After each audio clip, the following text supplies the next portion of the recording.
বেশিরভাগ মানুষই অর্থবিত্ত আর প্রাচুর্যের পেছনে ছুটতে থাকে।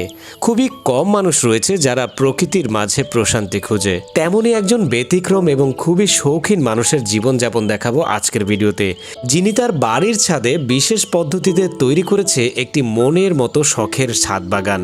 আর এই ছাদ বাগানে সকাল থেকে রাত পর্যন্ত সে সময় কাটায়।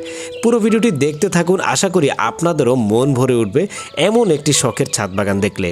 দিনের শুরুটা শুরু হয় তার হাতে একটি ঝুড়ি নিয়ে ছাদে প্রবেশ করে, আর ছাদের পাশেই হচ্ছে তার বাসা বা থাকার ঘর। বলতে পারেন এই ছাদ বাগানের নির্মল বাতাস তার ঘরে প্রতিনিয়ত প্রবেশ করে। যাই হোক, তার ছাদ বাগানে কি কি রয়েছে সেটা আপনাদেরকে দেখাচ্ছি। প্রথমে এখানে নিয়েছে স্যালারি পাতা, এটা চাইনিজদের একটি প্রিয় সবজি বলতে পারেন বা শাক বলতে পারেন। তারপরে যে ছোট্ট খোপটা দেখতে পাচ্ছেন, এখানে রয়েছে পালং শাক, সেখান থেকে কিছু পালং শাক তুলে নিল।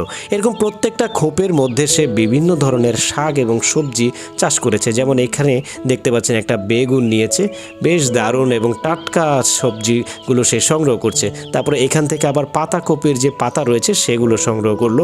এখন এগুলো নিয়ে কোথাও সে যাচ্ছে, কোথায় যাচ্ছে সেটাই আপনাদেরকে দেখাবো। কিন্তু যাওয়ার পথে সে দেখেন একটি শশা নিয়েছে এবং সেটা খেতে খেতে যাচ্ছে।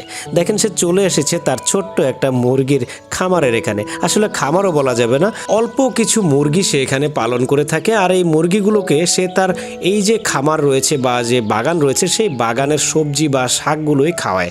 এবং দেখেন অপ্রয়োজনীয় যে পাতাগুলো রয়েছে সেগুলোকে সে ব্লেন্ড করে, আর প্রয়োজনীয়গুলো সে তার নিজের জন্য রেখে দেয়।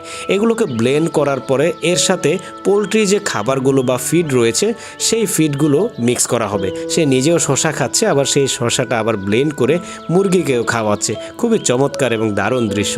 দেখেন এখানে পোলট্রি খাবারগুলোকেও মিক্স করেছে এবং এগুলো মুরগিকে খেতে দিবে। দেখেন ছোট্ট আরেকটা পুকুর দেখলাম আমরা, একটু পরে আবার দেখাবো আপনাদেরকে। এই পুকুরটা দেখেও কিন্তু মন ভরে যায়। মোট কথা বলতে গেলে তার এই ছাদ বাগানটা পুরোপুরি সৌন্দর্যের একটা লীলাভূমি, আর সে সবকিছুই প্রাকৃতিক জিনিস সংগ্রহ করে এবং খেয়ে থাকে। যাই হোক, কেমন লাগলো আজকের এই ভিডিওটি কমেন্ট করে অবশ্যই আপনাদের মতামত জানাবেন। আর ভালো লাগলে এখনই এই ভিডিওতে একটি লাইক করে দিন এবং চ্যানেলটি সাবস্ক্রাইব করে দিন, যেন পরবর্তীতে এরকম আরও মজার মজার ভিডিও পেতে পারেন। সবাই ভালো থাকুন, ধন্যবাদ।